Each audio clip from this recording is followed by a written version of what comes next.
یہ ان دنوں کی بات ہے کہ جب میرا پہلا افسانوی مجموعہ منظر عام پر آیا۔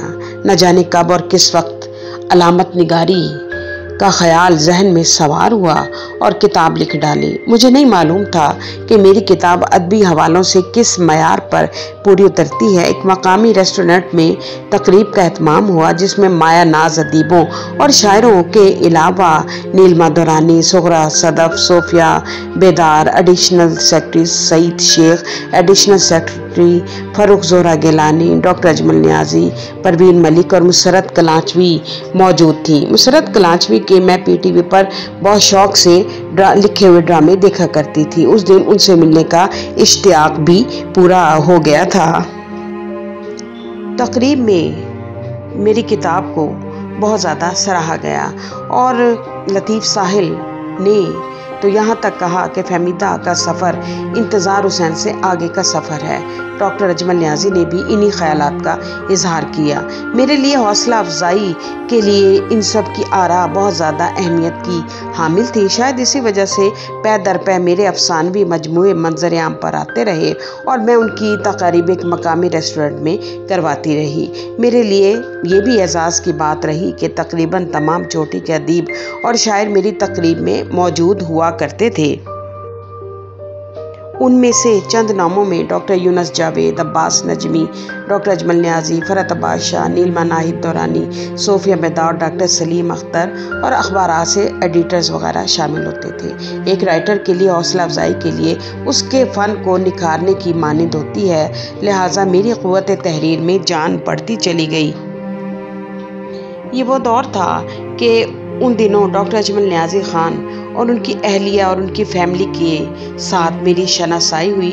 در حقیقت ایک درویش شکل انسان اور اس کے سلجھی فیملی، باصلاحیت اور باسلیقہ فیملی سے شناسائی تھی۔ بعد میں یہ خاندان زندگی کی تکالیف اور مسائل و مخالفتوں میں میرے ساتھ آ کھڑا ہوا، میرے خلاف مخالفتوں کے سلسلے میں، اور ہمیشہ میرا ممد و معاون بھی ثابت ہوا۔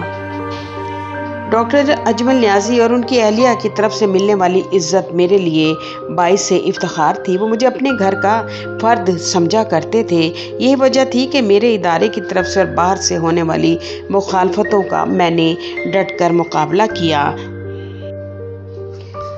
یوں دیکھنے کو جہاں مخالفین ملے وہاں بہت سے ہمدرد بھی ملے کہ جنہوں نے میرے کام اور فن کی حوصلہ افزائی کی۔ ان میں مسرت کلانچوی کا نام بہت معتبر ہے۔ میرے ہر معاملے میں ڈٹ کر کھڑی رہنے والی مسرت آپا در حقیقت بہت احساس کرنے والی اور میرا خیال رکھنے والی خاتون ہیں۔ ادبی بیٹھک میں تقریب کے دوران انہوں نے کہا کہ در حقیقت فہمیدہ کوثر نے محنت، لگن اور مخالفتوں کا عزم سے مقابلہ کر کے اپنی جگہ بنائی ہے۔ یہ وہ تقریب تھی کہ جس میں ڈاکٹر اجمل نیازی نے میرے لیے یادگار الفاظ ادا کیے کہ میری بیوی نے فہمیدہ کوثر کو پڑھا ہے، فہمیدہ کوثر کی تعریف کرتی ہے۔ میں اکثر تقریبات میں جاتا ہوں مہمان اعزاز بن کر، لیکن آج فہمیدہ کی تقریب میں آنا میرے لیے اعزاز کی بات ہے۔ ڈاکٹر صاحب، ان کی فیملی، مسرت آپا، منیر نیازی، یہ وہ لوگ تھے کہ جنہوں نے میرے حوصلے کو ہمیشہ بہت زیادہ بلند رکھا اور کامیابی کے سفر پر رواں دواں رکھا۔ مسرت آپا کے کہنے پر میں نے شاعری کی طرف دھیان دیا اور اس طرح میرا ٹریک افسانہ نگاری سے بدل کر شاعری کی طرف ہو گیا۔ شاعری ایک مشکل اور کٹھن کام تھا۔ میرے استاد نے اس ضمن میں مجھے شاعری کے رموز و اوقاف سے آگاہ کیا اور مجھے ایک اچھی شاعرہ بنا دیا۔ ادبی سفر کے ساتھ ساتھ صحافتی سفر بھی جاری و ساری رہا۔ تقریباً تمام اخباروں میں میں نے لکھا اور نوائے وقت سے منسلک ہو گئی۔ نوائے وقت میں مجھے نظامی صاحب لے کر آئے تھے۔ وہ میرے والد جیسے تھے، انتہائی محترم، شفیق اور ہمدرد، اور میرے لیے بات باعث اعزاز تھی کہ وہ میرے کالم کو خود مطالعہ کر کے آگے بھجواتے تھے۔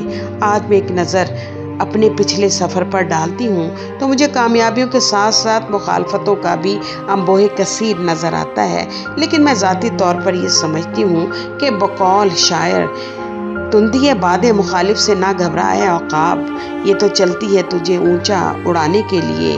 انسان کا فن اور کام اس کا ایک چہرہ ہوتا ہے اور یہ مخالفتیں اس چہرے کو داغدار یا بدنما نہیں بناتی بلکہ مزید نکھار اور خوبصورتی پیدا کرتی ہیں۔